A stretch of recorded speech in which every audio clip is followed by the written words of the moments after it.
Sheathed in titanium, the X-3 Stiletto introduces a new chapter in aircraft design. Later, the Convair Sea Dart becomes the first seaplane to go faster than the speed of sound. These and other X-planes test the bounds of aviation, taking flight design into a new era.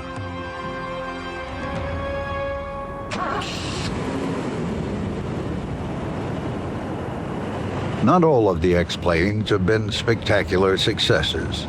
In fact, many never broke any barriers or records. This is the sleek Douglas X-3 Stiletto, flown in the early 1950s. The Stiletto was built to explore high-speed aerodynamics at 2 times the speed of sound, but because of power plant deficiencies, it barely entered supersonic flight. For high-speed research, it was arguably a failure. But the X-3 did contribute to our overall understanding of aerodynamics. Test pilot Scott Crossfield. You do research to find answers, and really you don't necessarily do it to get those answers to come out the way you want. You just want to know what nature's trying to tell you with its physics. X is for experimental. And many experimental aircraft have explored new shapes and concepts that didn't quite succeed, but nevertheless taught us much. During World War II, German designers developed the rocket-powered Me-163 Komet. It had swept-back wings and no horizontal tail. This tailless configuration had advantages at very high speeds. The Komet was the fastest aircraft of World War II. Every generation of aerodynamicists since the Wright brothers has tried to make a tailless airplane. The drive is that they could be very efficient if you could get the stability and handling qualities. The DH-108 Swallow was built by the British de Havilland Company after the war. Designed to explore the tailless configuration, the Swallow project suffered tragic losses traced back to control and stability problems at high speeds. In fact, 3 Swallows were lost, putting a black mark against the tailless design. Another tailless research aircraft was the Armstrong-Whitworth AW-52, which first flew in November 1947. Many designers of the time felt certain that this low-drag shape would dominate the future, and that any unsolved problems could be overcome. An even purer form of tailless aircraft was the Northrop YB-49 Flying Wing. Jack Northrop pursued the idea for many years. In 1946, Northrop was given a contract to build a tailless X-plane, the X-4 Bantam. The tiny X-4 was one of the Air Force's smallest aircraft. 2 Westinghouse turbojet engines were buried in the wings. Any space left was packed with fuel and research instrumentation, leaving little room for the pilot. Huge split flaps served both as landing flaps and dive brakes. The wings were lightweight magnesium, but the rest of the aircraft used more conventional materials that tended to suffer during high-speed maneuvers. Pete Everest flew for the Air Force. We had a lot of trouble with fuel leaks and this sort of thing, and you pull G's while you'd break some of the seals and cause fuel leaks, and they have to start filling up, put gook in to try to fill up the leaks. And I think when they finally finished, when NASA finished flying X-4, I think it was almost filled up with gook instead of, he couldn't get much gas in it. The first of only 2 X-4s built had its maiden flight on December 16, 1948, flown by Northrop's Charles Tucker. It was the start of a test program of over 100 flights, spanning 5 years. The X-4 demonstrated good stability and control until it entered the higher speed ranges. There, pilots noted strange oscillations likened to a roller coaster ride. The X-4 had shown that to fly at these higher speeds, a tail was needed. There's an old saw, you can't give a fighter pilot and an airplane enough tail, you know. And we needed the tail volume. We found out that just now all airplanes are pretty much shaped that way. In 1953, the X-4 flights were finally halted by recurring fuel leaks. There were no major accidents, and both X-4s survive today. In the late 1980s, the Western Museum of Flight organized the restoration of one of the X-4s. Many Northrop employees helped out on the project. The restored X-plane was bound for permanent display at the Air Force Museum in Dayton, Ohio. The first man to fly the X-4, Charles Tucker, remembers how the X-4 seemed tailor-made for him.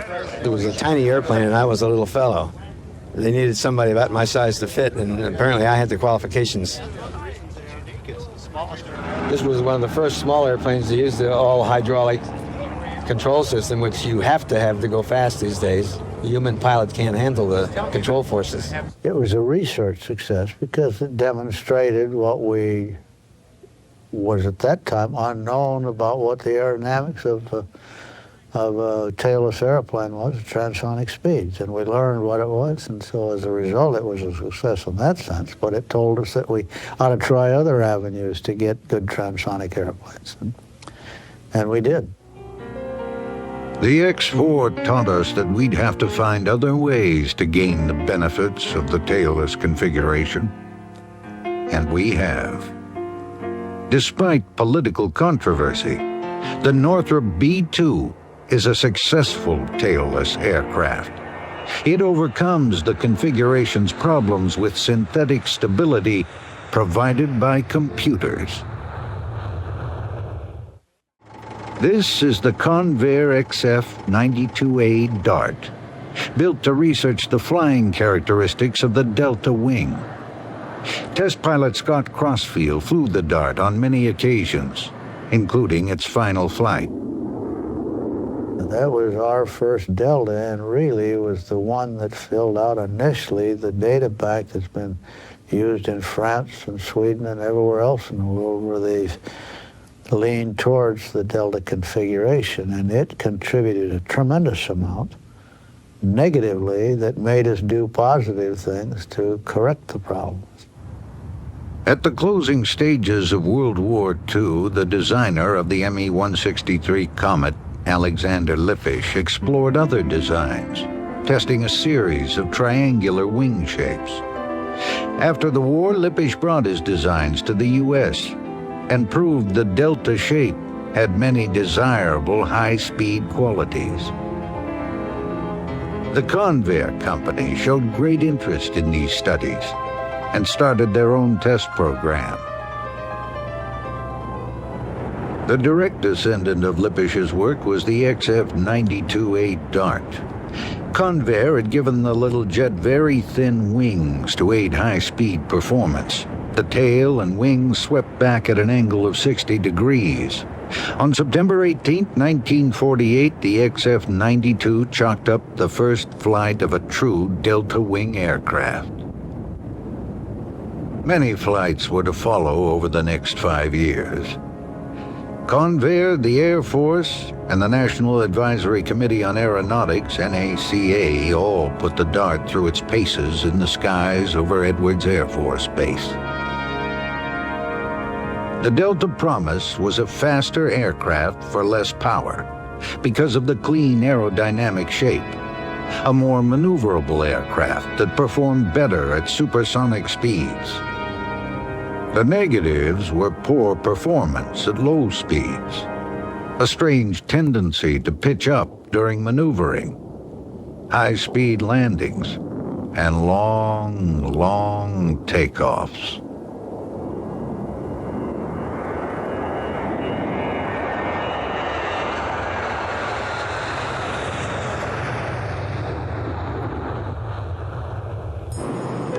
Once in the air, the XF-92 required good piloting skills to push into the higher speed ranges. The violent pitching up happened during turns and could be quite a surprise to the uninitiated. Still, it seemed the Delta could be the shape of the future.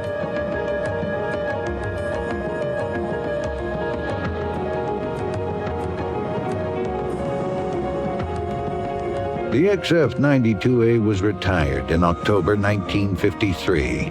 The 5-year research program had demonstrated many problems with the Delta, but it had also given designers a chance to solve them.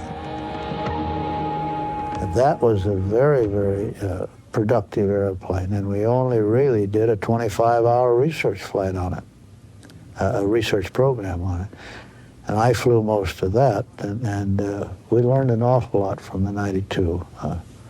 I really what not to do, but it served its purpose in research. Other Delta aircraft followed the XF-92, benefiting from its discoveries. This is the Convair Sea Dart. It was an experimental Delta wing fighter seaplane. First flown in April 1953, it took off from the water on retractable hydroskis. The Sea Dart was the first seaplane to exceed the speed of sound.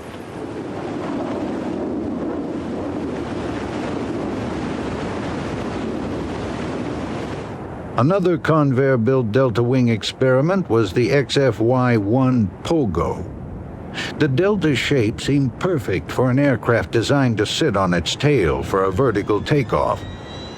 Powered by a turboprop, the Pogo made its first complete vertical takeoff and landing in November 1954.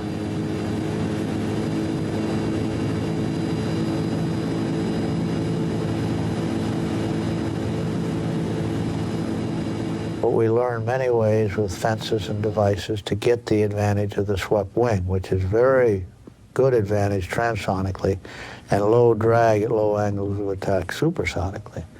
So the 92, even though it was not a good flying airplane, had very few good characteristics, taught us a lot of ways to develop that family, which became the 102, the 106, and a lot of the Swedish and French airplanes. The F-102 Delta Dagger was the first in a long line of operational Delta aircraft from Convair. The XF-92 explored various ways to solve the violent pitch-up problem of the F-102.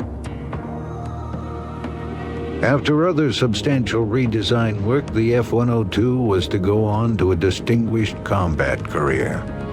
Throughout its deployment in Southeast Asia, the 102 established a remarkable safety record. Only 15 aircraft were lost over a 7-year period.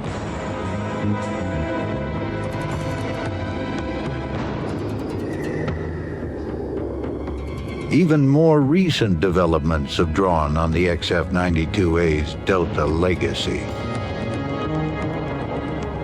I think probably the 92 started the database that became the Space Shuttle, for instance. It's essentially a Delta wing with some modifications. As the shuttle's Delta shape glides towards a safe landing, one can understand the need for research aircraft to make the mistakes and forge the way for others to follow.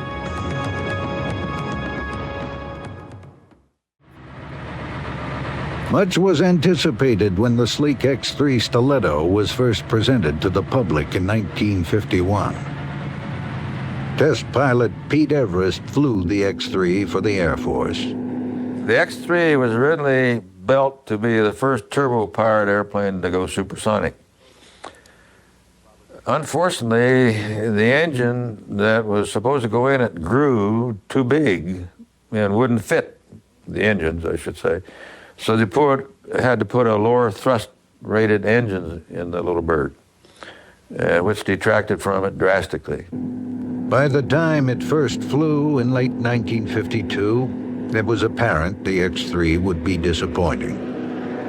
Originally designed to investigate sustained flight at Mach 2, Westinghouse's inability to provide the specified size and power-rated engines seemed a fatal stroke. But the decision was made to carry on with the X-3.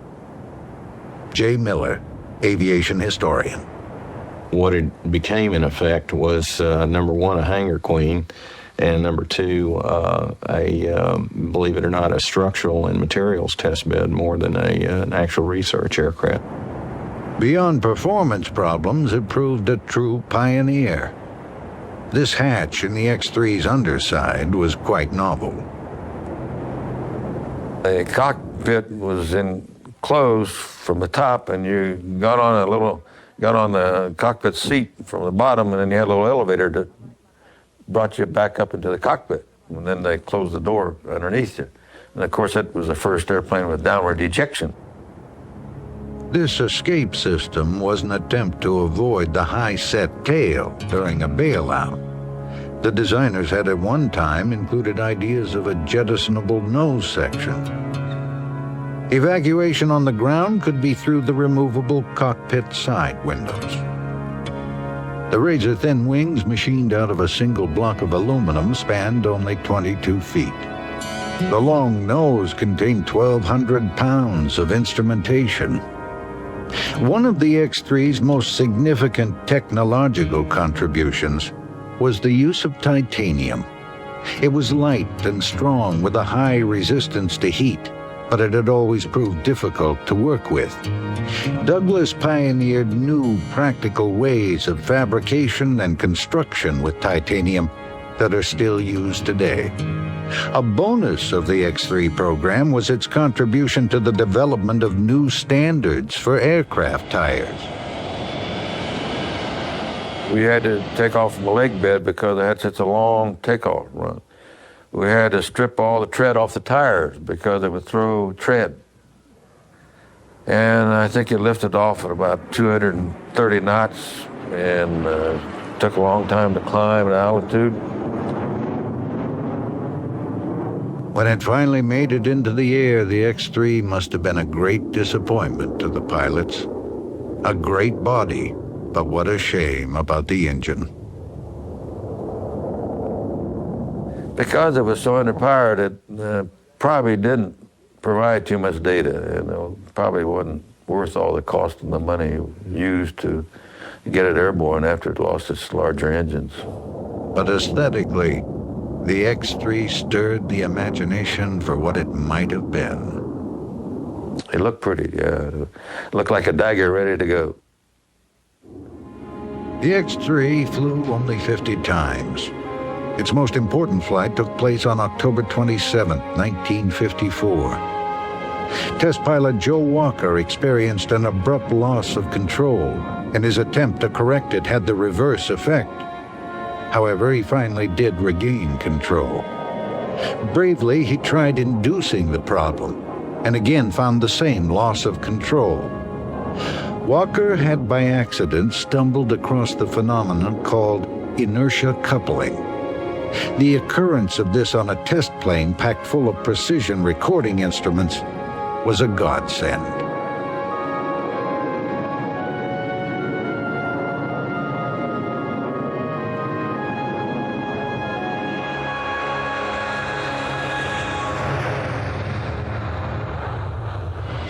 Joe Walker didn't try his luck a third time.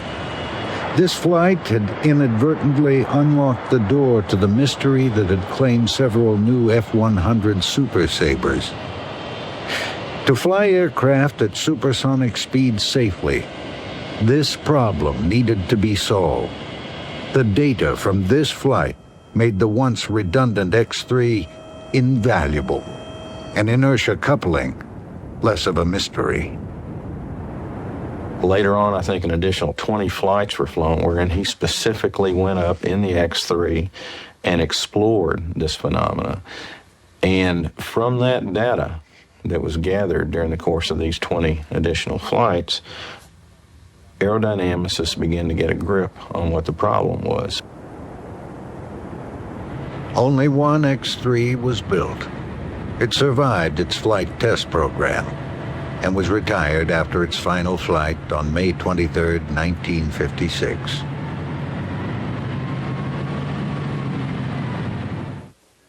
The Douglas X-3 Stiletto is now on display at the U.S. Air Force Museum in Ohio. Although initially a disappointment, in the end it taught many vital lessons. All X-planes are by name experimental, their ultimate worth being that of a signpost, pointing to a better way.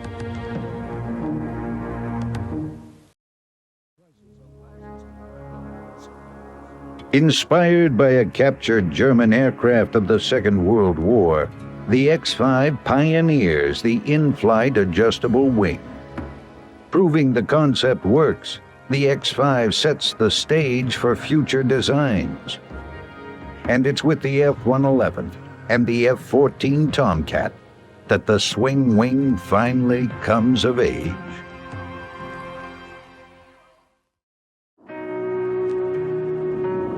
The Bell X-5 flew during the early 50s, doing at the time what no other aircraft could.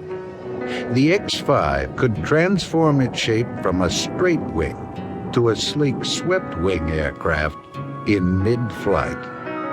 But why would an aircraft need to perform such a metamorphosis? A swept-wing design like this XF-92 experimental aircraft performs well at high transonic and supersonic speeds, but at lower speeds it suffers reduced lift. So takeoff and landing speeds must be very high, making them difficult and dangerous. Although not efficient at high speeds, a straight wing has an advantage at lower speeds. It produces more lift, enabling the aircraft to take off and land at a slower, safer pace.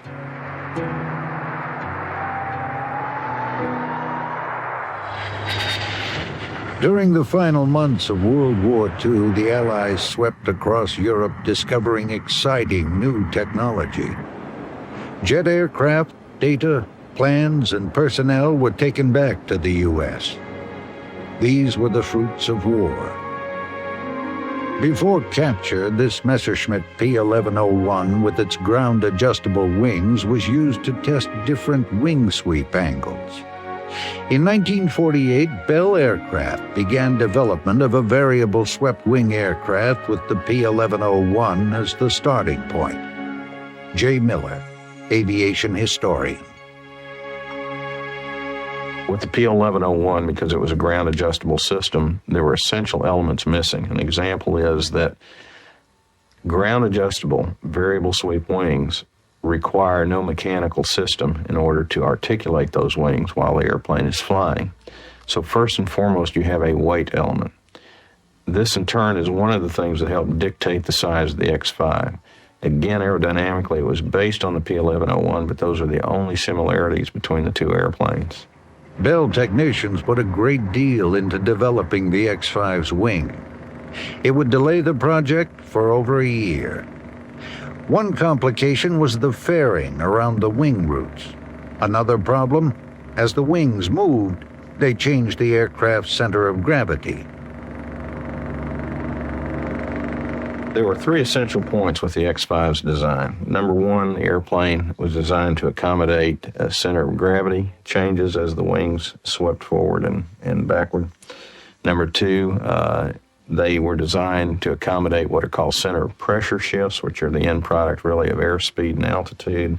And then number three, the most difficult and complex part of all this was how to articulate these wings mechanically. By early 1951, the wing sweep system was installed and the X-5 was complete, ready to fly like no other aircraft had flown, able to reap the benefits of straight and swept wings. X-5 test pilot Scott Crossview. The variable sweep wing is ideal because it's very fundamental that you want a straight high aspect ratio wing for the low speed end of the scale, and you want a highly swept wing for the high speed end of the scale. And of course, that's as, hey, you can't afford a low-speed airplane, a high-speed airplane, and so you swing the wings. To counter shift in the center of gravity during sweepback, the wing root slid forward as the wing tip moved backward. It could sweep from 20 to 60 degrees in about 20 seconds. Disc brakes then locked the wings at the desired angle. The whole system was driven by electric motors, and although very complex, never really proved troublesome. The wings were amazing pieces of engineering, giving the X-5 many advantages, but at a cost. Pete Everest flew the X-5 for the Air Force. Putting movable wings on an airplane is very expensive weight-wise. And obviously sophisticates the airplane and makes it hard to maintain. An ejection seat added more weight, but was now the standard on all planned X-planes. Tests were carried out at Bell in early 1951.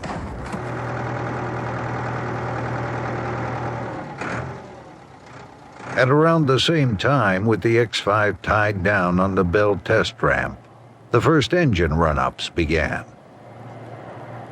For the test, the nose intake was screened to prevent ingestion of particles.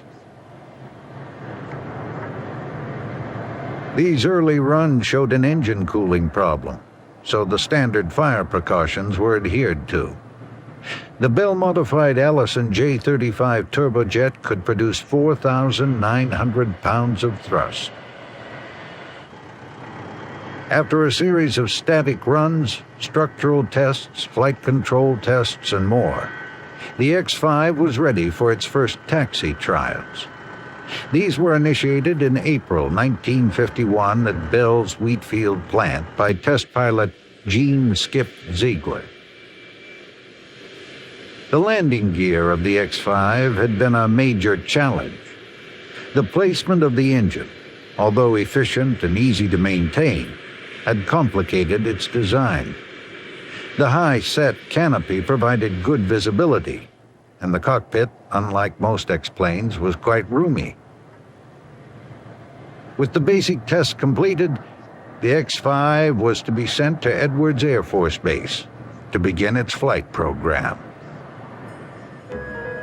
With wings and tail removed, the X-5 was carefully packed into a Fairchild C-119 flying boxcar for the long haul to Edwards.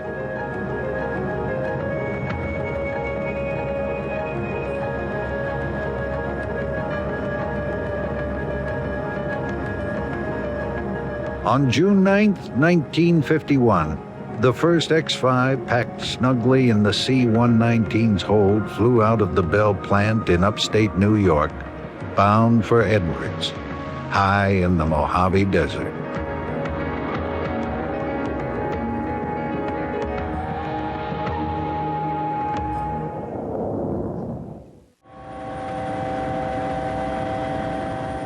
The X-5's arrival marked the third X-plane to make Edwards its home. The Bell support team set about the reassembly process. Well crafted, it was an easy-to-assemble aircraft, much simpler than the early rocket-powered X-planes. Scott Crossfield recalls. It was a good, useful airplane, being a jet airplane and not very complicated. It was easy to get flying. A lot of the research airplanes were very difficult to get in the air because they were kind of handmade. By the morning of June 20th, 1951, assembly, preliminary ground tests, and system checks had been completed. The X-5 was now ready for its first flight. The initial flights by Bell were to demonstrate to the Air Force and the National Advisory Committee on Aeronautics that the aircraft could fulfill the basic requirements of the contract. The perfect place to do that was at Edwards. The Edwards facility had grown since the early post-war days, and it was well on its way to becoming the premier flight research center in the U.S. Its attraction was the all-year-round flying weather, the isolation, and of course the perfectly flat 65 square mile Rogers Dry Lake, the largest natural airstrip in the world.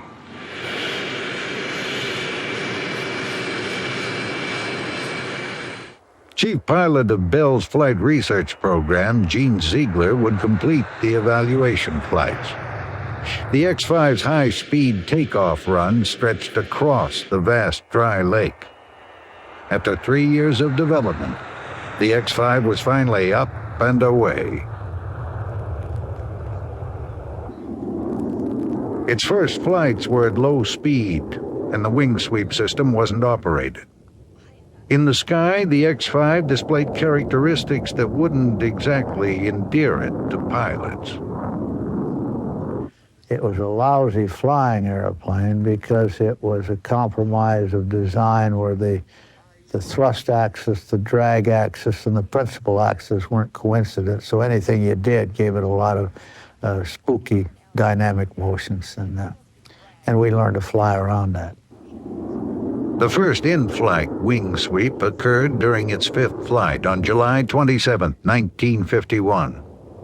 It was only a partial sweep, but on the ninth flight, a full sweep was successfully executed.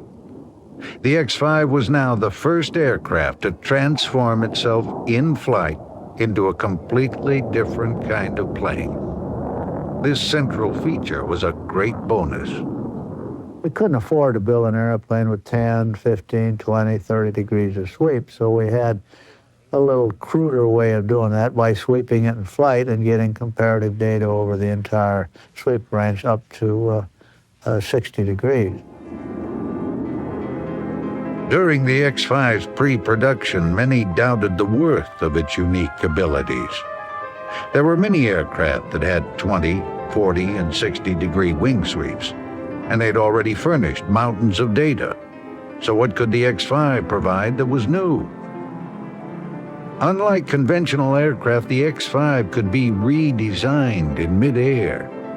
With subtle changes, aeronautical engineers could explore the optimum wing sweep angles for many different kinds of aircraft of the future.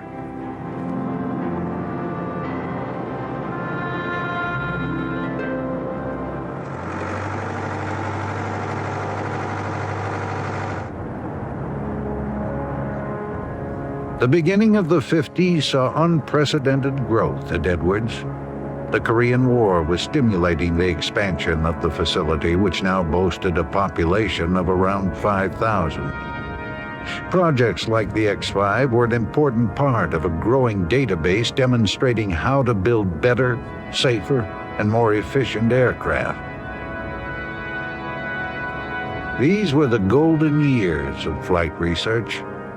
Test pilots and aeronautical engineers looked on this barren, desolate expanse as fertile fields of new ideas and knowledge. Here was a group of brilliant technologists and courageous pilots, literally in the middle of nowhere, piecing together the shapes of aircraft to come.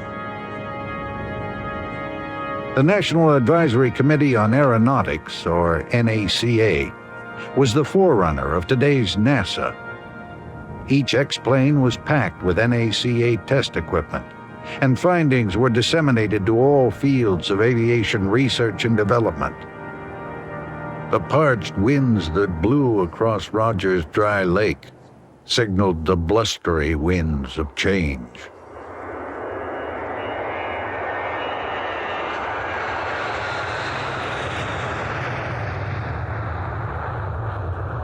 Air Force personnel only flew the X-5 8 times. The majority of the program was flown by NACA pilots. What was learned would benefit the military years later. But Bell hoped for more immediate results. They felt the unique X-5 deserved a place at the front line. This is the Bell Prime Mover, a motorized wheelbarrow. As the massive defense contracts dried up after the war, companies were forced to diversify. And 1946 saw one of the world's finest teams of aircraft engineers designing a wheelbarrow. Bell Aircraft was struggling to stay alive, and founder Larry Bell worked tirelessly to interest the defense agencies in initiating new production contracts. Bell's research and development on the helicopter eventually would pay off, but many other projects like the XP-77 were successful technologically, but finished up as dead ends. With aircraft like America's first jet, the P-59, Bell won fame for its advanced concepts. However, the P-59 only entered limited production. Other companies would win the big manufacturing contracts, benefiting from Bell's pioneering achievements. Bell hoped that the first supersonic aircraft, the X-1, could be developed into a high-speed interceptor. Designers struggled to include a conventional landing gear to make the idea more appealing. But the X-1 would only land a place in history. Behind all of these original aircraft was Bob Woods, Bell's maverick chief engineer, who in the 50s turned to the X-5 as the new hope. In combination with the initial objectives of the P-1101 studies that were done in Germany, he became convinced that the X-5 in a production configuration would make a real good fighter, and one that offered, good low-speed handling characteristics as well as high performance. And as a result, he proposed an armed version of the X-5. As far back as 1948, Woods had proposed several fighter versions of the X-5, which interested some high-ranking Air Force contacts. Apart from aircraft, the company produced a range of military hardware. A successful light fighter would contribute much to Bell's many production arms. But Wood's enthusiasm failed as the Air Force flew the X-5 and came across many problems. Overall, they found the X-5 too small to carry the required fuel and armaments. It would need major strengthening and aerodynamic redesign, a new ejection seat, and landing gear. The fuel tank that sat dangerously over the hot engine would have to be moved, and capacity doubled. In the end, they were talking about a whole new aircraft. Obviously, the primary objective was to bring a contract to Bell and keep the company alive in this pretty tight post-war period. Fortunately or unfortunately, it depends on what side of the fence you stand on, the X-5 never got beyond the 2 prototype airplanes that were built. But with its broad performance abilities, the X-5 did prove useful in another role.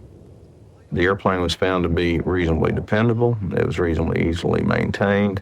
And again, it was a docile airplane, relatively speaking, in a low-speed configuration. And because of the broad range or the span of its performance from low speed to relatively high speed, it made a pretty good chase airplane. Overall, the little swing wing displayed fairly good flight characteristics. But the pilot had to beware of its one lethal trap. The airplane did have a notoriously bad reputation and when it came to spin characteristics, and in fact, it was an airplane that there were many warnings passed all the pilots: do not get into a spin in the X-5. The 14th of October 1953 was the X-5's blackest day. Air Force Major Ray Popson was performing stall tests when the vicious design flaw reared its ugly head.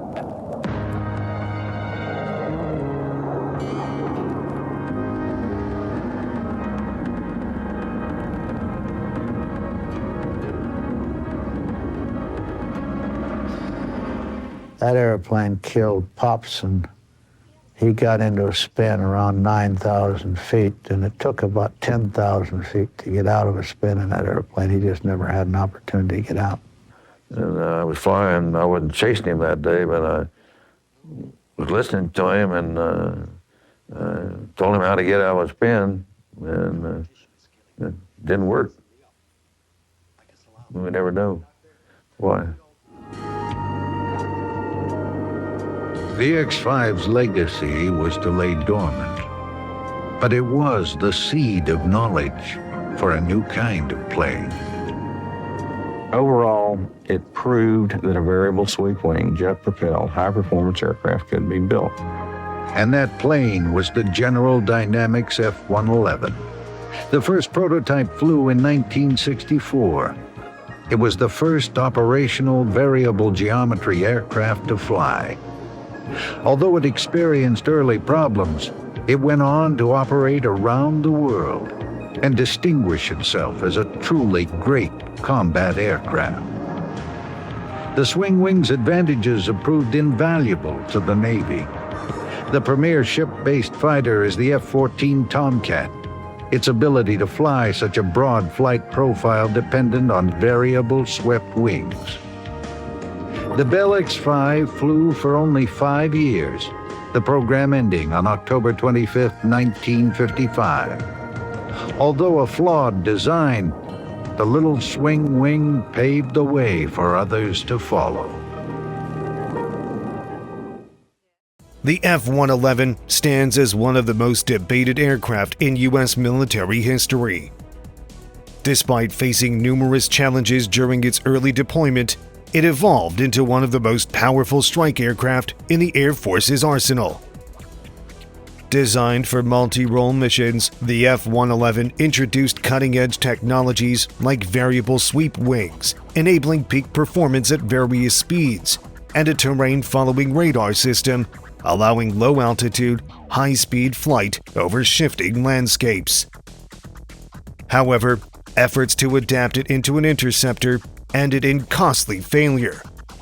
Despite being over 50 years old, the F-111's exceptional capabilities endured. Advanced technological innovations made it faster and more lethal, leaving it with few competitors in its category. In 1958, Tactical Air Command, TAC, the Air Force unit overseeing ground attack missions, operated the F-105 Thunder Chief, known for its mechanical issues and limited agility, though it was designed specifically for long-range strike missions. The F-105 was designed to carry nuclear bombs at high speed over long distances. While it wasn't intended for conventional air warfare in Vietnam, it became the best option TAC had for air combat, though the conflict exposed its weaknesses. The demands of the Vietnam mission, combined with the fuel-hungry F-105's short range, required low-level flying, making it vulnerable to guided missiles. The Thunder Chief was limited to daytime bombing and frequently needed fighter escorts. It also required long, conventional runways. From the outset, TAC recognized that new technology would soon render the F-105 obsolete. Even as it entered service, TAC was already developing its replacement, the TFX project. The TFX fighter bomber would incorporate new materials, microcircuit technology, and innovative engineering concepts, including solid-state electronics that would give the plane fantastic avionics capabilities. Turbofan engines equipped with afterburners provided additional thrust. Most notably, the variable swing wing promised to significantly improve the maneuverability of the otherwise heavy aircraft. Meanwhile, the U.S. Navy was developing a new high-tech aircraft for fleet defense meant to replace the X-4 Bantam. Although the X-4 eventually served both branches, the Navy and Air Force had traditionally developed aircraft separately to meet their distinct needs. In 1961, newly appointed Secretary of Defense Robert McNamara introduced a change. A former Ford Motor Company executive, McNamara aimed to eliminate bureaucratic waste, and the high costs of separately developed aircraft became an obvious target for cuts. He pushed for standardization, instructing both services to adopt a single aircraft design suitable for the Air Force and Navy. By January 1962, after several rounds of competition, the Pentagon narrowed the choices to two contenders. Boeing's 818 model, though favored by both branches, lacked enough common design features. The competing design came from a collaboration between General Dynamics and Grumman Corporation. This design boasted a high degree of commonality in parts for both services. The only significant differences were in the landing gear, wing length, and nose.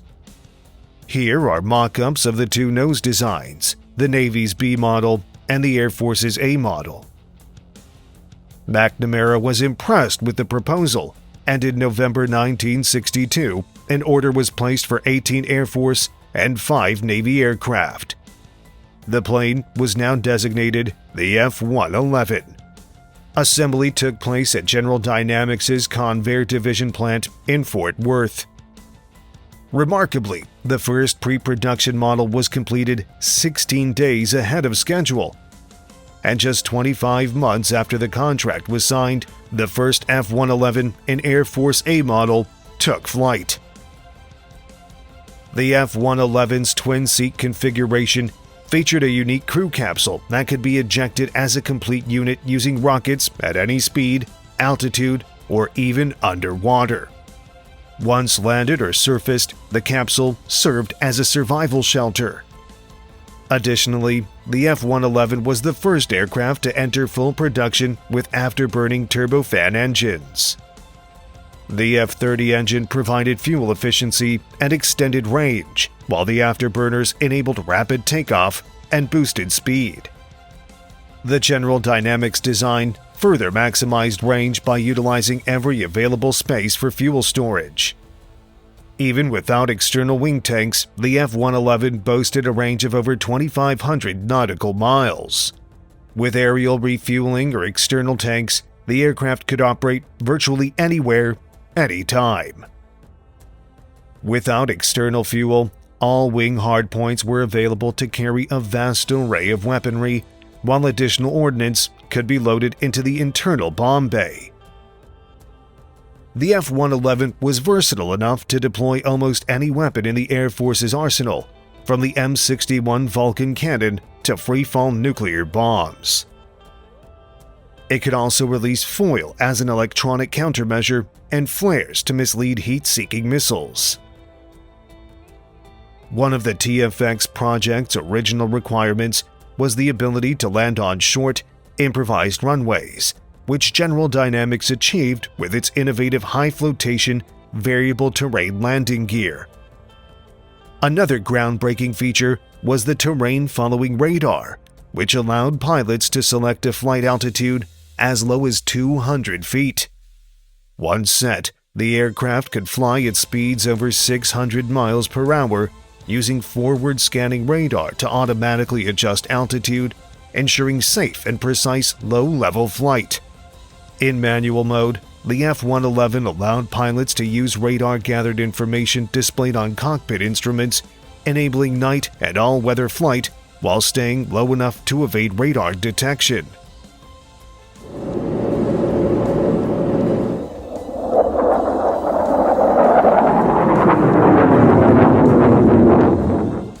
The F-111 was the first production aircraft to feature variable swing wings, though the concept dates back to World War II. Messerschmitt had developed several swing wing designs, including the P-1101, which never flew, but inspired the post-war American Bell X-5, a successful test aircraft. Similarly, Grumman's Jaguar demonstrated swing wing potential, though it was not further developed. The F-111's wings could be swept back into delta configuration for high-speed flight, set to an intermediate position for efficient mid-range travel, or fully extended forward for takeoff, landing, and low-speed flight. This flexibility allowed the aircraft to adapt mid-flight to different mission needs. Inside the wings, complex mechanisms, including flaps, slats, and fuel storage systems, operated in tandem. General Dynamics designed a specialized wing glove that acted as an airfoil, allowing the forward slats to function smoothly. Development of the Air Force's F-111A model progressed steadily through the early 1960s as new technology was thoroughly tested.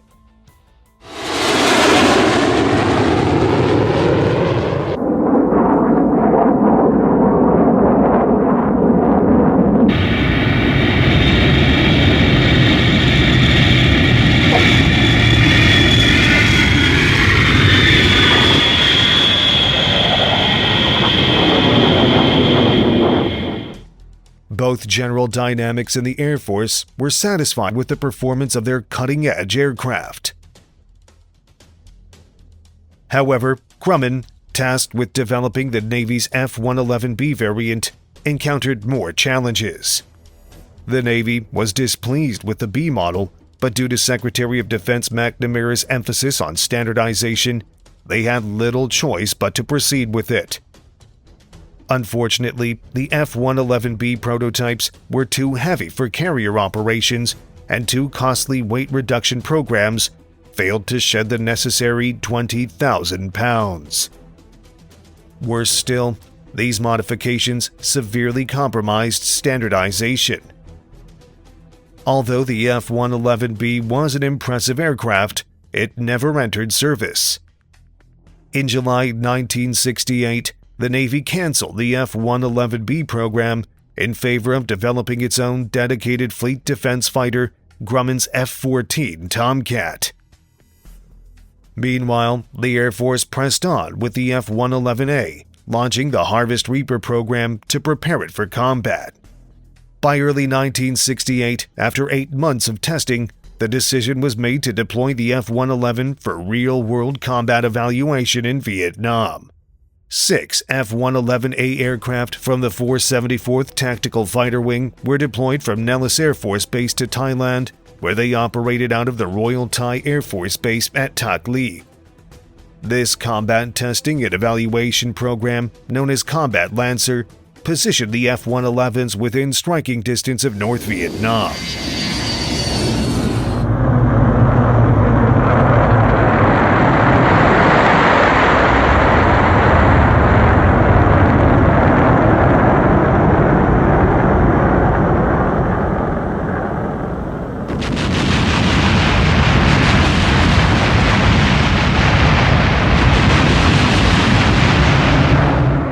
However, the results were mixed. Within 2 weeks, 2 F-111s disappeared without a trace, and less than a month later, another was lost, though this time the crew ejected and the wreckage was recovered for analysis. The losses generated negative publicity in the U.S., with some media reports incorrectly attributing them to enemy ground fire. After 50 missions, Operation Combat Lancer ended, and the 3 surviving F-111s returned to Nellis for further evaluation. Engineers later determined that the losses were due to a failure in the aircraft's large horizontal stabilizer. In December 1969, another F-111A from Nellis crashed after losing a wing, resulting in the grounding of the entire fleet. The entire F-111 program came under intense scrutiny after the crashes. The wing problem was traced to a failure in the wing pivot box, marking difficult times for General Dynamics. The high cost of developing the twin designs, substantial cost overruns, and the losses in Vietnam led to harsh criticism from the media and political opponents. General Dynamics defended the F-111 as a technological pioneer, arguing that incorporating so many new systems inevitably came with challenges. Both the Air Force and General Dynamics recognized that, despite the setbacks, the F-111 had great potential, prompting efforts to improve the design. Despite its long development period, few external changes were made. One notable difference was the replacement of the moving air intake cowl with a demand-activated inlet door, distinguishing early A versions from later models. Once the modification program was complete, the F-111 was nearly flawless. Tactical Air Command eventually used 4 different strike versions of the F-111, which looked nearly identical externally, but varied significantly in cost due to differences in their electronic systems. The F-111 was also adopted by the Strategic Air Command, SAC, to replace its older B-52s and B-58 Hustlers, and was designated the FB-111. This SAC version featured a longer wing and reinforced landing gear, but was otherwise similar to its Tactical Air Command counterparts.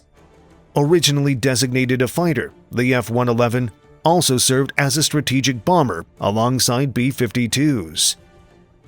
In 1972, 4 years after its initial combat tests, the F-111 returned to Vietnam for Operation Linebacker. Within 33 hours of departing from Nellis Air Force Base, the aircraft were striking targets in Hanoi. This time, the performance was notably improved. Operating solo or in pairs, TAC's 474th Fighter Wing achieved 4,000 successful sorties in 6 months, with only 6 aircraft lost, giving the F-111 the highest survival ratio of any combat aircraft in the theater. Okay, we're coming up on our entry point in about 5 miles. We'll be turning right to a heading of 101. Okay, coming right here. I'll go out and back and bypass on the radar altimeter. Put the left channel in TF and we'll put the right channel over to the situation. Okay. Ready to start on down, Doug? Roger. Okay, auto TF, start down.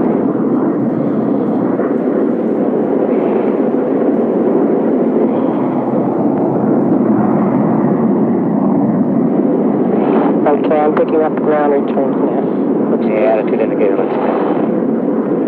Coming on down the east coast, ground returns coming in, and the radar altimeter clicked in at 5,000. Roger, we should level off about 500.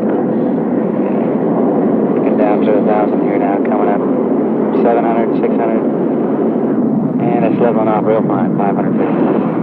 Okay, it looks good over here. I've got a ridge coming up at 5 miles on the scope, and it's dead ahead, going to 5 over 15. Okay. Looks like it's about 3 miles on my east scope now. Right, okay, we should be passing in about 10 seconds.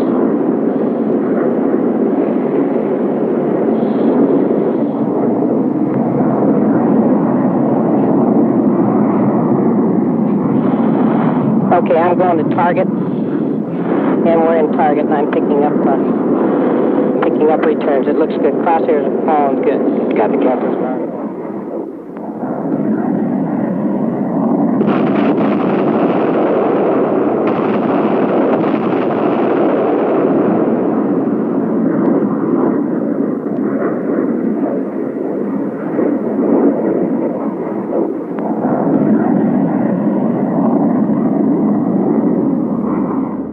The F-111's reputation was greatly enhanced by this success, and criticism of the plane diminished.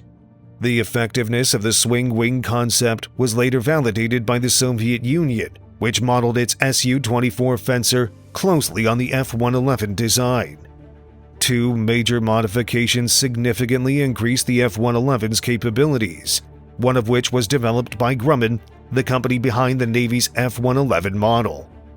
Grumman's EF-111 Raven project found another important use for the versatile F-111 airframe.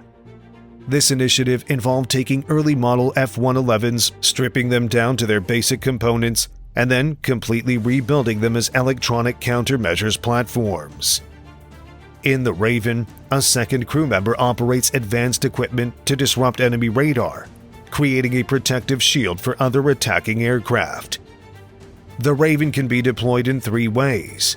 First, as a standoff jammer to protect other aircraft from a distance. Second, as close air support, flying at low altitudes to provide electronic cover for ground attack aircraft. And third, by penetrating deep into hostile airspace with attacking forces to jam enemy radar. This system was extensively utilized during the Persian Gulf conflict. Additionally, a major modification fitted to new F-111s is the PAVE-TAC system, a self-contained standoff weapons delivery system. PAVE-TAC combines an infrared TV camera with a laser rangefinder and designator to accurately target guided bombs or missiles. Although PAVE-TAC components are integrated throughout the aircraft, the primary component is the PAVE-TAC pod, which is mounted on a rotating cradle in the bomb bay and retracted when not in use. The PAVE-TAC pod is equipped with electro-optical sensors, an infrared TV camera, and lasers, allowing it to provide comprehensive coverage beneath the aircraft. Its movable pod head ensures that targets can be tracked accurately. At about 3 miles from the target, it is identified on the TV display, and infrared imagery is activated to enhance tracking precision. The video picture enables extremely accurate target tracking. Once the target is located, the laser-guided bomb is released. The aircraft then maneuvers away to avoid the blast and potential anti-aircraft fire. The forward-looking infrared continues to track the target and keep the laser aimed. 5 seconds before impact, the laser is activated to guide the weapon. In practice, this system was used during an AGM Maverick missile launch, where the weapons systems operator places the missile crosshairs on the target, locks it in, and then launches the missile. Once launched, the TV video feed disappears, and the PaveTax infrared video is employed for aiming, tracking, and assessing the strike's success. On April 14, 1986, F-111s from the 48th Tactical Fighter Wing departed RAF Lakenheath as part of the American strike mission against Libya. In response to a series of Libyan-sponsored terrorist acts, the United States planned to strike 5 key targets. Colonel Paul Fazakerly, from the 48th Fighter Wing, provided insights into the mission. The Navy's very capable of doing this kind of a mission, and they could drive carriers up there, and that's why we buy aircraft carriers, project power and drop bombs. But in this particular case, we had 5 targets that we wanted to take out pretty much simultaneously. The Bonita and Benghazi were the airfields to the east of the Gulf of Sidra. And then we had 3 targets in the Tripoli area, the downtown headquarters complex, the swimming pool, which is an underwater demolition team headquarters, and a frogman-type training center, as well as a 3rd target, which was their airfield that they used to use their IL-76 transport aircraft to transport their terrorist activities, or to use to support the terrorist activities. So with 5 targets and the amount of defenses that were right around the Tripoli airport and the town itself, it became an atmosphere where using the A6 off of a carrier, it's a little bit slower, it flies a little bit higher, it doesn't have quite the capability to hit the targets as well as the F-111. It was decided at the 11th hour that it would be better if this would be a joint mission, since we had practiced that contingency option. And so they decided the National Command Authority decided to go ahead with that plan as a joint option, and the 111 would be best suited for going into the area that was the most heavily defended. And it could survive much better than and hit the targets with minimum collateral damage, where the A6 would have I think a problem in that area without an enormous amount of support. So the Air Force picked up the western targets, which were in downtown Tripoli area, and the Navy picked up the 2 airfields to the east. And it worked very good because we had trained with the Navy. We had a Navy liaison officer in the squadron, and everyone was comfortable with the geographical separation of the 2 services, and yet working together, sharing a lot of mutual supports. In the 48th Wing at Lakenheath, we took off from home and flew over 14 hours. It was just about 14 hours and 10 minutes was the longest mission. And refueled 3 or 4 times, maybe even as much as 5, because we wanted to optimize our refueling on the way down to be as close to full tanks just prior to drop-off down in the Italian area. There was no problem staying awake and being alive, and on the way down, as far as the crews commented, we had a little bit of problems with airplanes, because the F-111 is typically a 2.5-hour mission airplane. When you fly it for 5-6 hours and then go hit a target, who knows what's going to be left of it. So even though we had tracked the airplane's maintenance capability, it was really gutsy to take an old airplane like that far and then expect it to perform. So of the 24 airplanes that we had started with, we took 18 down there, and then of the 18, we had actually 11 go into the target area. So we did have some maintenance problems, and we fully expected to with taking an older airplane that far. And we had very, very strict rules of engagement, because we didn't want to throw bombs off into the middle of the town. And this is the route that was flown. That's a picture of the attack radar. And the attack radar on an F-111, what you see there, exercising terrain following radar is the key to terrain avoidance. The paved tack pod rotates out of the bay, as you see in this picture, and the whole bay rotates in order to have your laser capability to spot a target. That's the laser picture, the forward-looking infrared radar. The airplane tosses the bombs and then turns in a 135-degree wing-over move, puts the crosshairs right on the target. Now you see the target there is the headquarters complex. To the right and off to the bottom of the screen is the tent, which was not a target. Most folks think that that was the target. But the crosshairs are exactly right on the point where they should be, and the laser will be turned on at the last 8 seconds of the flight of the bomb, and the bomb will come in from above and destroy the target. In this particular case, the bombs landed right at the front door and skipped into the headquarters. There was some good BBC footage that showed it all pretty much gutted out the next day. There's a clip of ZSU-23-4 and just different kinds of artillery. There was a lot of artillery barrages and flares fired off. The flares were the thing that was most disheartening, really, from a standpoint of a guy that wants to go down and fly at night and not see anything like that. They distract you quite a bit. The other target that you're going to look at here is the airfield. The airplane is turning to the right because there was a little bit of an error in the radar offsets, but now the forward-looking radar has got it on a paved tack. The bombs are gone, and you see of the 12 bombs, one comes off slick, which didn't go off, and then 11, which you see circled, they're scattered out in about a 700-foot by 300-foot pattern.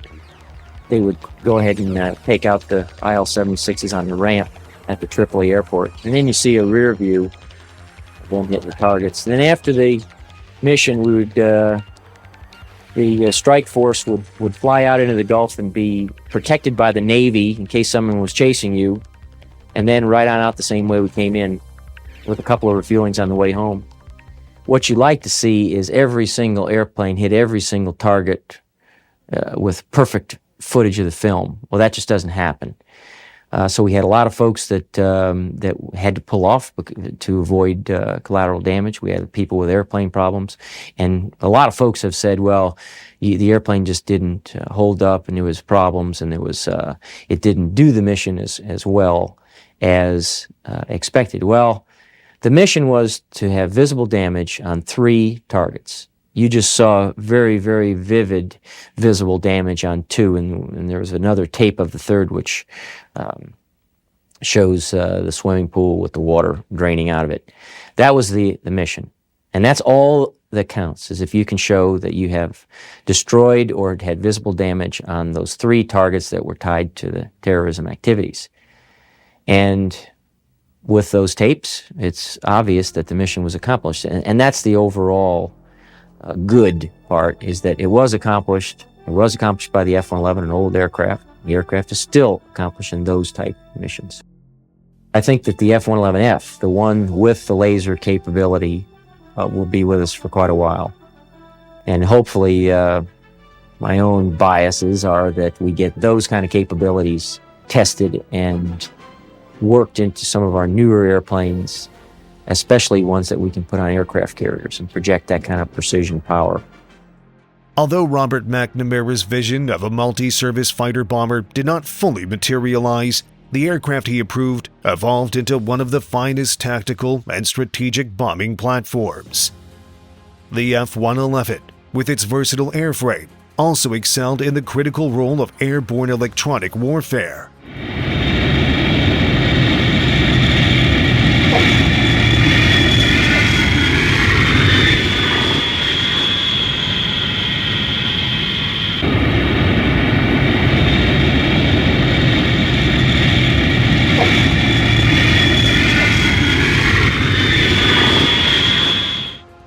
Its outstanding performance in conflicts such as Vietnam, Libya, Panama, and the Persian Gulf has solidified its reputation and vindicated its initially controversial design. Today, several F-111 aircraft are preserved in aviation museums around the world, offering enthusiasts a chance to explore its design and historical significance. These exhibits highlight the aircraft's technological advancements and operational history. Its innovative design, technological achievements, and operational versatility have left a lasting impact on aerospace engineering.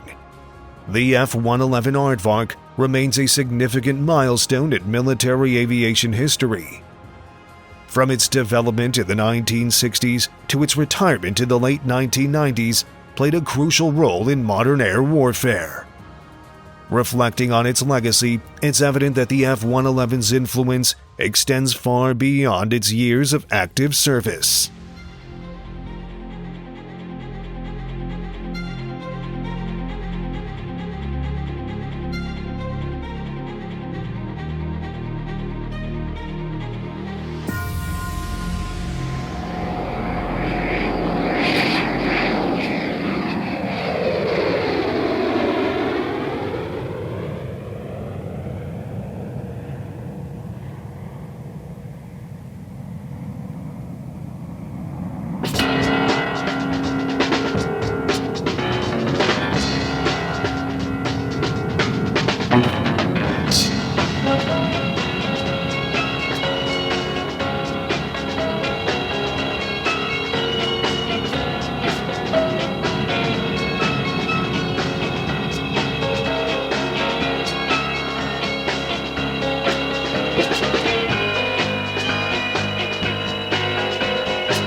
Okay, as I mentioned during the briefing, what we'll do today is go through the normal takeoff and climb out.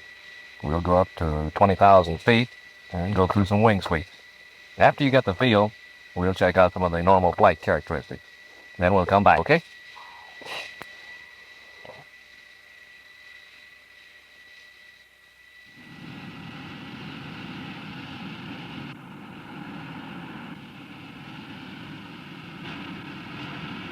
You'll notice the rudder begins to take effect at about 50 knots, but use nose wheel steering until you reach 80 knots.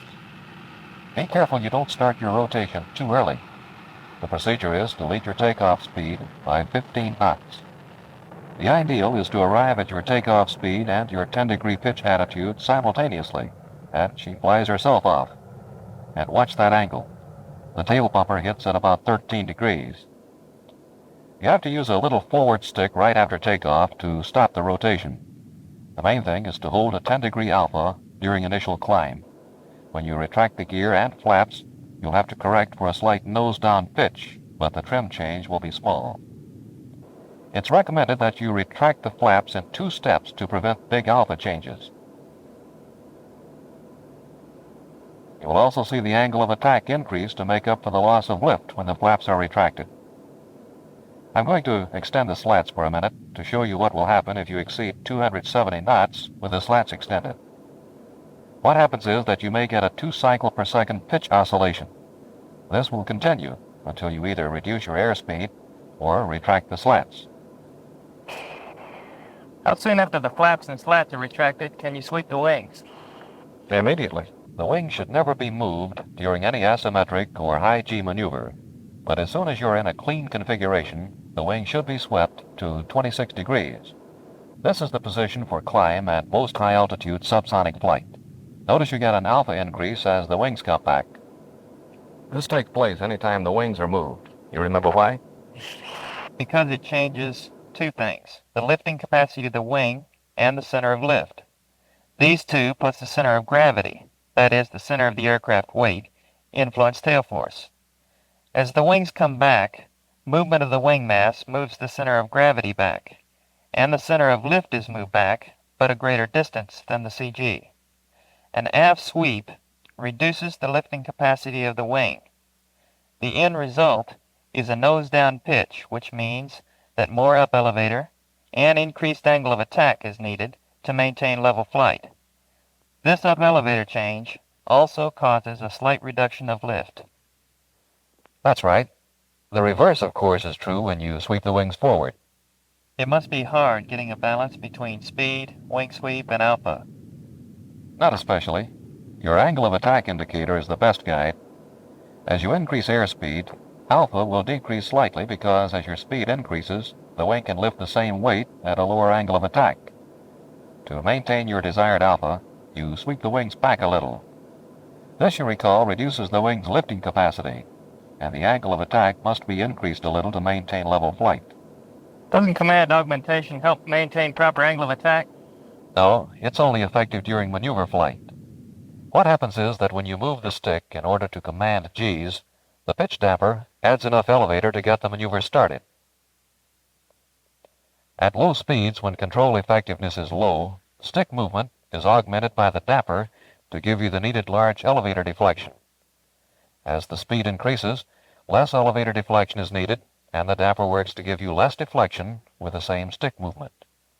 In a nutshell, the command augmentation system influences the elevator deflection so that you get the same G response for a given stick force, no matter what the flight altitude or speed. Crazy. But how does this affect stall? I understand that this airplane doesn't make a classic stall brake, and a stall can sneak up on you. That's right, especially at low speeds.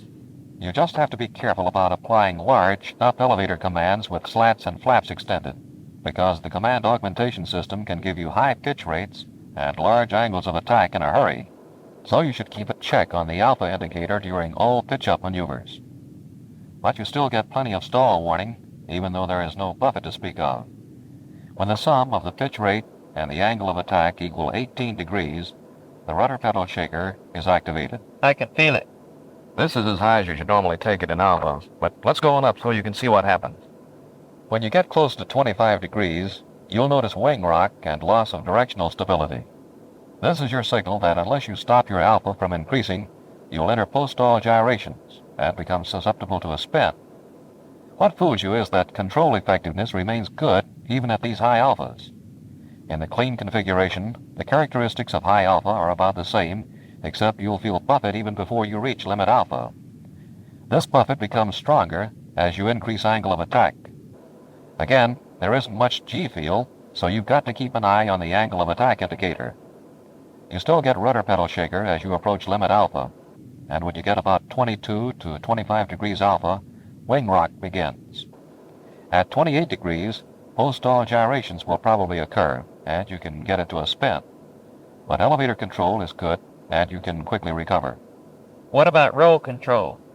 At subsonic speeds, it is advisable to keep the wings 45 degrees or more forward.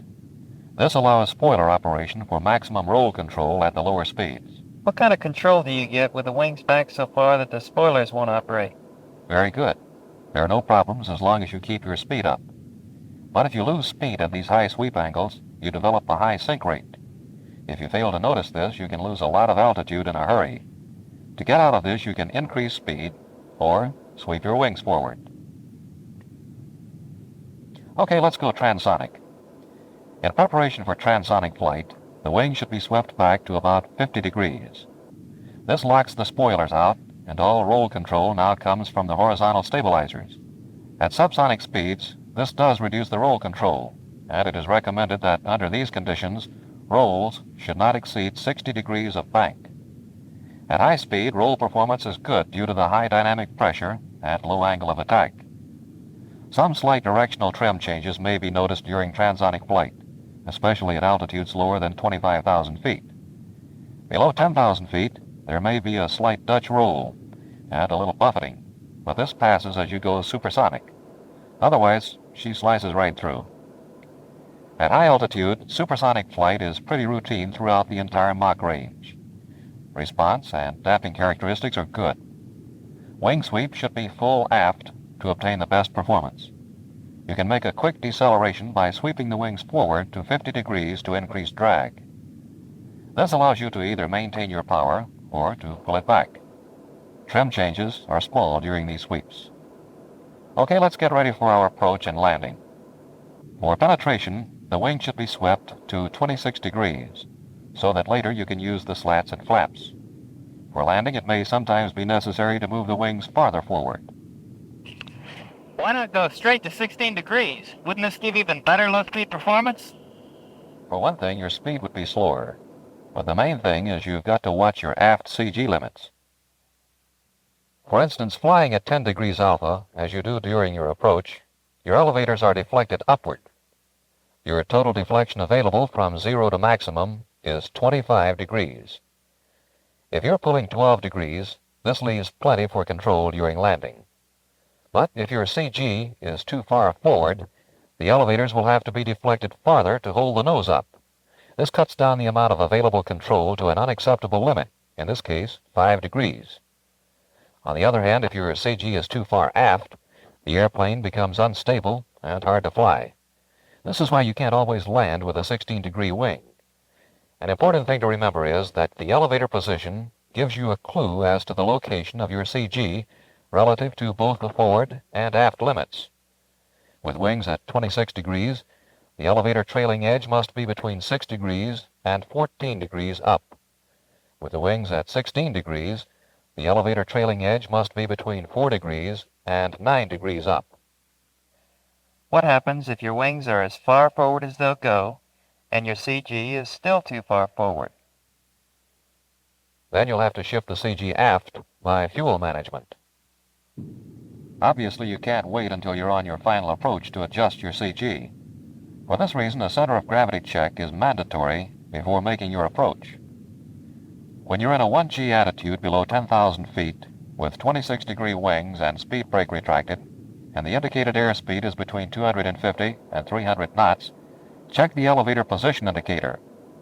Trailing edge deflection should be between 2 degrees up and 1 degree down. In other words, very close to 0.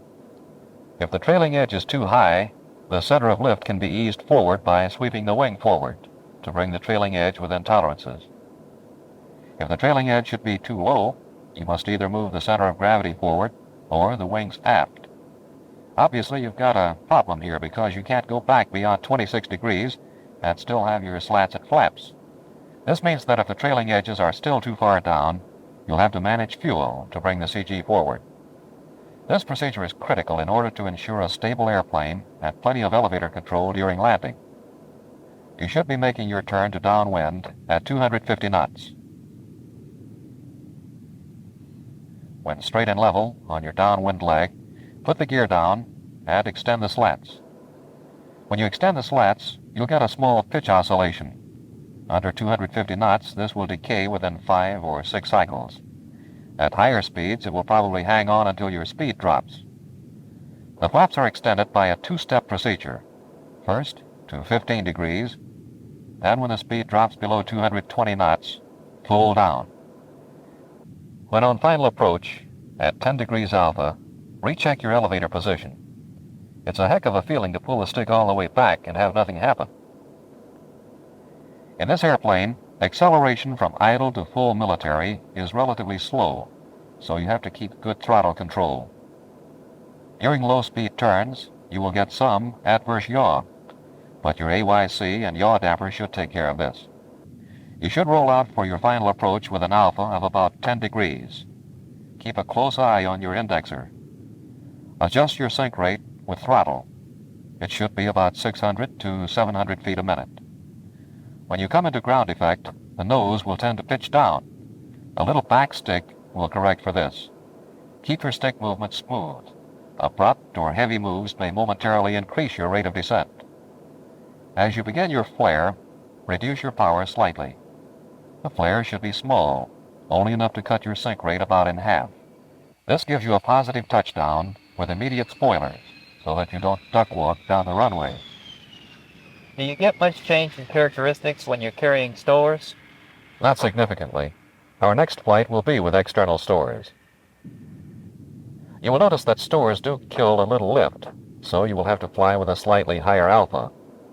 The change in the CG and the inertia of the extra weight will make it a little sluggish, especially in rolls. When you approach transonic, you may notice a little buffeting.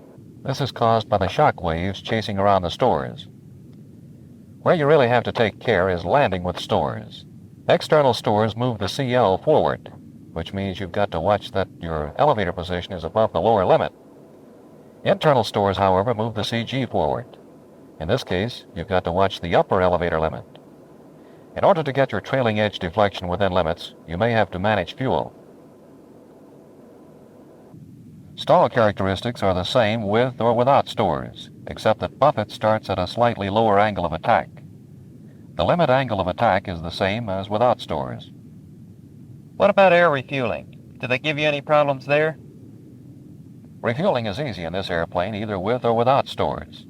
Normally the wings are set at 26 degrees, but it can be done with them back as far as 50 degrees. Military power is adequate for most gross weights. In extreme cases, you can go to afterburner on one engine and use the other for maneuvering.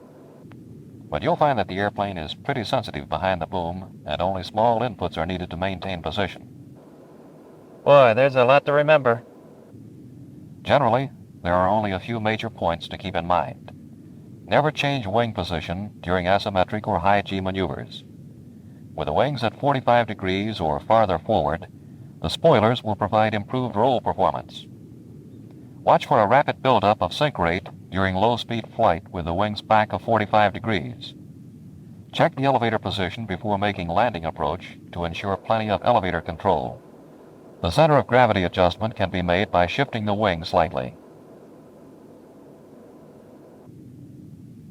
You will get adverse yaw during low-speed turns with the slats out.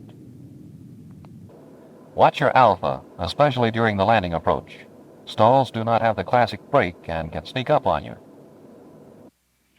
Your flare at touchdown should be just enough to reduce sink rate by about half.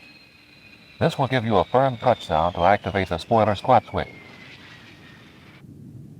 Basically, the FB-111 is smooth flying and responsive and handles much like any other airplane. You ready to give it a try? Thought you'd never ask.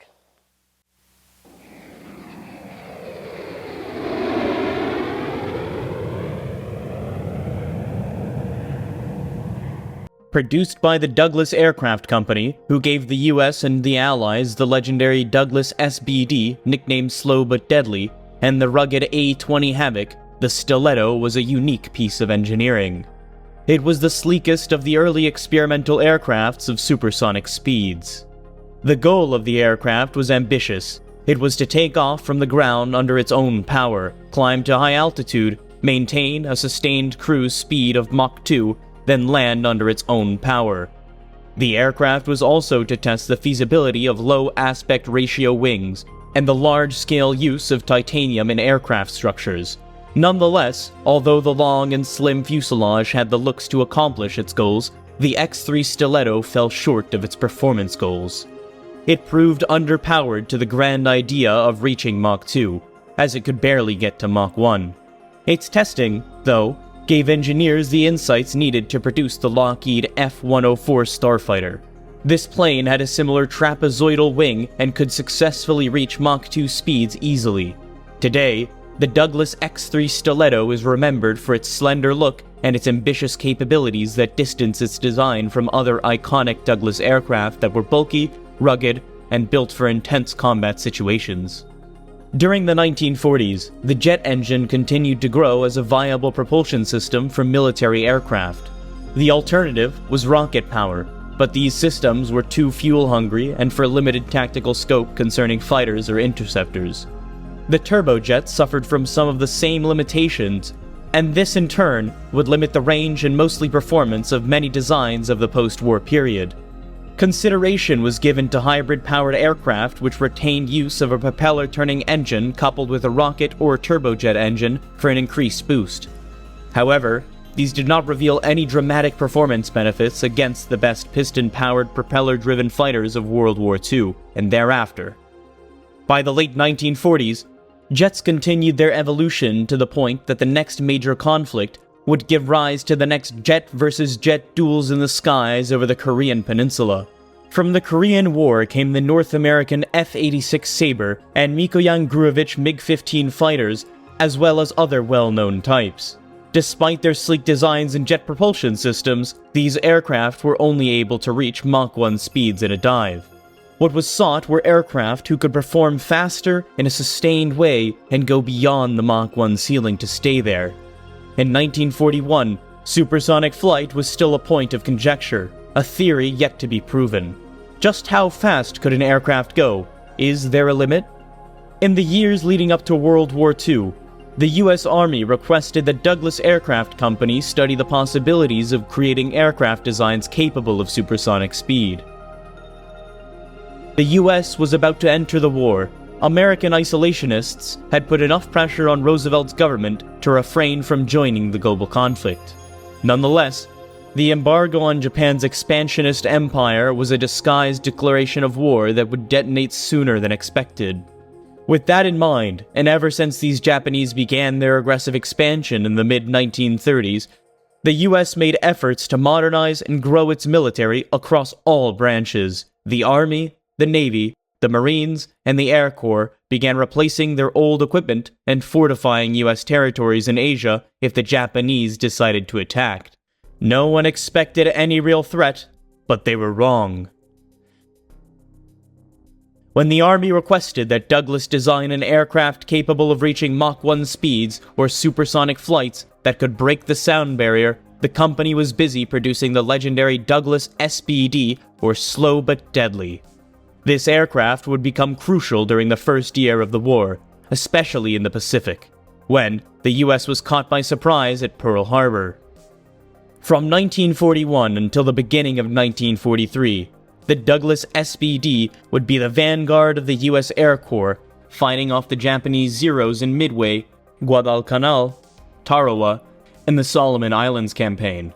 Ongoing modifications made to the company's most effective aircraft, the SBD and the A-20 Havoc, kept engineers away from focusing on experimental aircraft such as the supersonic fighters.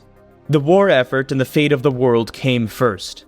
Sturdy and steady remained the name of the game. The company had to fulfill aircraft requests shipping overseas to the UK, France, and especially Russia.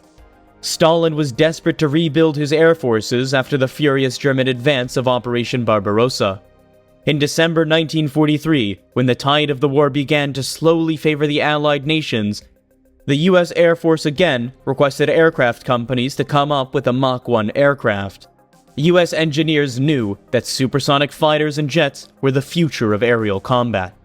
Some designs were successful, but with technology advancing quickly with every new discovery, the US Air Force wanted to take it to the next level. With the sole purpose of getting ahead of the Soviet Union in the arms race, the rising enemy of the decades-long Cold War, the US government was focused on developing cutting-edge military-grade technology before the Soviets did. The US Army and USAF requested aircraft companies to develop a design capable of reaching or surpassing Mach 2 and maintaining such a speed. The result was the ambitious Douglas X-3 Stiletto. In January, Douglas submitted a project for approval, but the program never saw the light.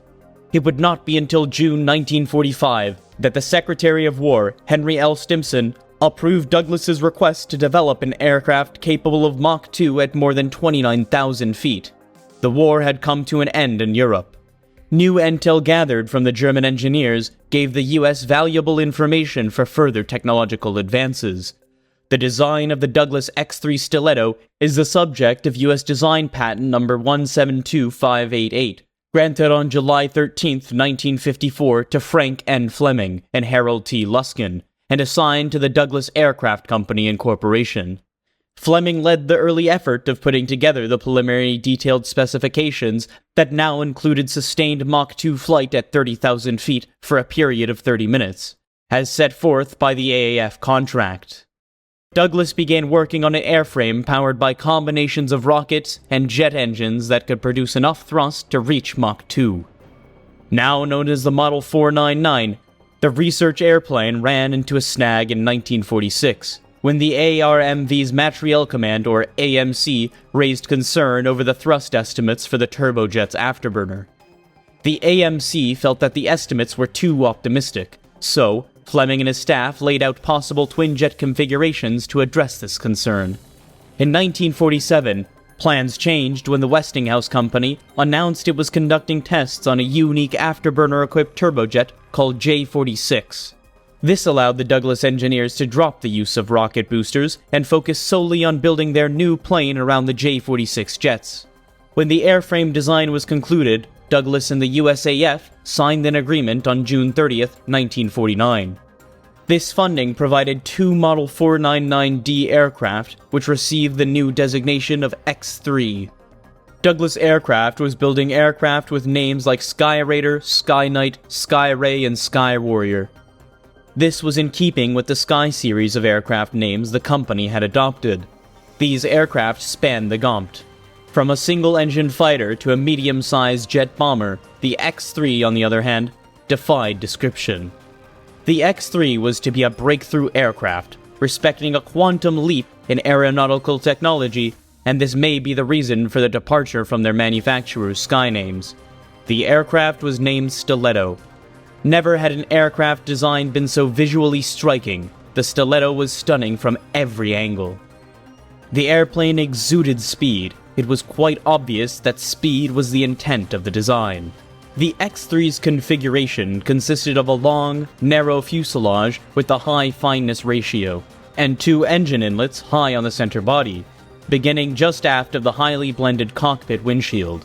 An empennage assembly was located at the end of an elegant tail boom, poised above the engine exhaust ducts. The fuselage was constructed mainly of aluminium and was designed with 3 breakpoints to facilitate maintenance. During the first months, the team at Douglas encountered one problem that would ultimately doom the project. Unfortunately, teething problems with the Westinghouse J-46 power plant surfaced in mid-1948, delaying the X-3 and raising concern with the Air Force. The decision was made to temporarily forego the J-46 and use the service-tested J-34 equipped with afterburner in an attempt to keep the program on track. The underpowered J-34 engine would be used to get both X-3 aircraft up and flying while Westinghouse debugged their J-46. When available, the J-46s would then be installed. The J-46 would have raised the performance of the J-34 from 49,000 pounds thrust on afterburner to 7,000, which would have drastically increased overall power. The team had to make adjustments to the X-3 to fit the J-34 engines and make the most out of it when it came to performance. In 1950, the National Air Advisory Committee for Aeronautics made a series of recommendations to Douglas for improving the aircraft design, which had some flaws that would lead to uncontrolled oscillations. The first aircraft was built and delivered to Edwards Air Force Base, California, on the 11th of September 1952. The X-3 featured an unusually slender, streamlined shape having a very long, gently tapered nose and small trapezoidal wings. At the same time, the small straight wings were designed for optimal speed at Mach 2. The aim was to create the thinnest and most slender shape possible in order to achieve low drag at supersonic speeds. It was 66 feet 9 inches long, with a wingspan of 22 feet and 8 1/4 inches, and a height of 12 feet. Weighing 16,120 pounds, the emphasis of the X-3 was on its speed. The extended nose was to allow for the provision of test equipment, while the semi-buried cockpit and window screen were designed to alleviate the effects of thermal thicket conditions. The low aspect ratio, unswept wings were designed for high speed, and later, the Lockheed design team used that data from the X-3 tests for the similar F-104 Starfighter wing design. Due to both engine and airframe problems, the partially completed second aircraft was cancelled, and its components were used for spare parts. The first X-3 hop was made on the 15th of October 1952 by Douglas test pilot Bill Bridgman. During a high-speed taxi test, Bridgman lifted the X-3 off the ground and it flew about 1 mile or 1.6 kilometers before settling back onto the lakebed. The official first flight was made by Bridgman on the 20th of October and lasted about 20 minutes. The performance of the X-3 was mediocre at best. The X-3 had a clunky takeoff speed of 260 miles an hour. During 20 minutes of testing, Bridgman radioed Major Charles E. Yeager and reportedly told him, "This thing doesn't want to stay in the air." When the demonstration exercise was done, Bridgman touched down at 240 miles an hour to keep the plane stable. He made a total of 26 flights, counting the hop, by the end of the Douglas tests in December 1953. Things did not change much in terms of achieving better results. Despite design tweaks, the J-34 engines were always going to be underpowered, even with the addition of afterburners from the solar aircraft. The X-3 reported a maximum speed of 706 miles an hour and a service ceiling of 38,000 feet. The aircraft was difficult to control, and it was underperforming in almost every aspect. More seriously, the X-3 did not approach its planned top speed. Its first supersonic flight required that the airplane make a 15-degree dive to Mach 1.1. On July 28, 1953, Bridgman pushed the aircraft to its limit and reached Mach 1.2 in a dive of 30 degrees from 36,000 feet. On October 21, 1953, one of the engines lost portions of the turbine blades during a flight test, forcing Bridgman to make a single-engine landing on the afterburner. When the contractor test program ended in 1953, the X-3 was finally delivered to the USAF. The X-3 Stiletto flew 20 times under the National Advisory Committee for Aeronautics and the U.S. Air Force. Lieutenant Colonel Frank K. Everest, a veteran USAF pilot, experienced firsthand the sluggish controls at low speeds of the X-3. He called the aircraft one of the most difficult airplanes I have ever flown. NACA pilot Joseph A. Walker made his pilot checkout flight in the X-3 Stiletto on the 23rd of August, 1954, then conducted 8 research flights in September and October. According to NACA spreadsheets, during these tests, the X-3 was abruptly rolled at transonic and supersonic speeds, with the rudder kept centered. These tests would lead to the X-3's most significant flight and the near loss of the aircraft. On the 27th of October, 1954, Walker made an abrupt left roll at Mach 0.92 and an altitude of 30,000 feet. The X-3 rolled as expected, but also pitched up 20 degrees and yawed 16 degrees. The aircraft gyrated for 5 seconds before Walker was able to get it back under control. He then set up for the next test point. Walker put the X-3 into a dive, accelerating to Mach 1.154 at 32,000 feet, where he made an abrupt left roll. The aircraft pitched down and recorded an acceleration of negative 6.7 Gs, then pitched upwards to 7 Gs. At the same time, the X-3 side-slipped, resulting in a loading of 2 Gs. Walker managed to bring the X-3 under control and successfully landed. After that, the X-3 was grounded for months. The post-flight examination showed that the fuselage had been subjected to its maximum load limit. Had the acceleration been higher, the aircraft could have broken up. Walker in the X-3 had experienced roll inertia coupling, in which a maneuver in one axis will cause an uncommanded maneuver in other two. At the same time, several North American F-100 Super Sabres were involved in similar incidents. A research program was started by NACA to understand the problem and find solutions. Walker made another 10 flights between the 20th of September 1955 and the last on the 23rd of May 1956. The aircraft was subsequently retired to the National Museum of the United States Air Force. Although the X-3 never met its intention of providing aerodynamic data in Mach 2 cruise, its short service was of value. It showed the dangers of roll inertia coupling and proved early flight test data on the phenomenon. Its small, highly loaded unswept wing was used in Lockheed F-104 Starfighter, and it was one of the first aircraft to use titanium. Finally, the X-3's very high takeoff and landing speeds required improvements in tire technology. Today, it can be appreciated on the museum's 4th floor as one of the first prototypes created to achieve Mach 1 and 2 speeds in the age of supersonic fighters.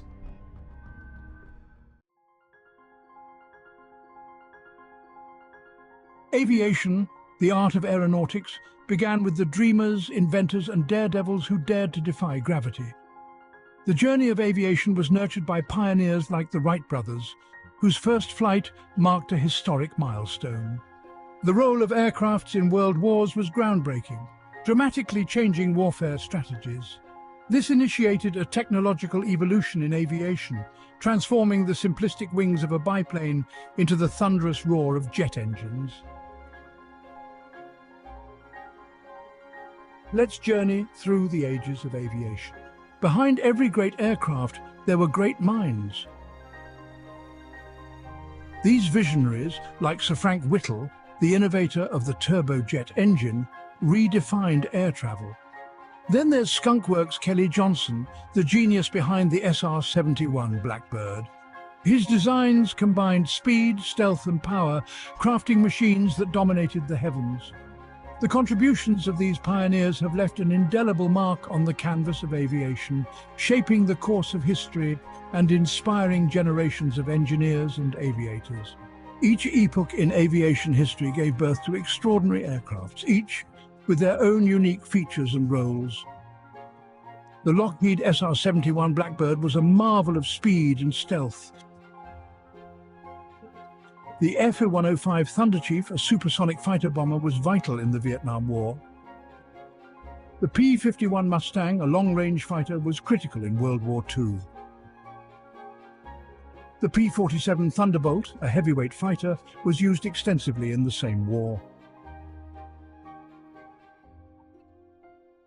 The A-10 Thunderbolt II, the Warthog, is a close air support icon. The Messerschmitt Me-262 marked a leap forward in aviation technology. Each of these game changers were instrumental in their eras, and their legacies still resonate today. Beyond the game changers, there are those that have transcended their practical roles to become icons. The Concorde was not just an aircraft, it was a supersonic symbol of luxury and speed. The B-52 Stratofortress, a strategic bomber, is an icon of power and resilience. These magnificent machines and others like them have become much more than just aircrafts. They are enduring icons that encapsulate the audacious spirit, the relentless innovation, and the boundless ambition that define the world of aviation.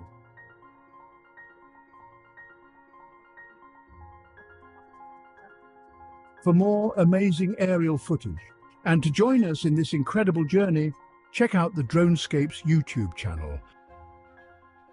If you enjoyed this video, please remember to like and subscribe. And as always, thank you for watching.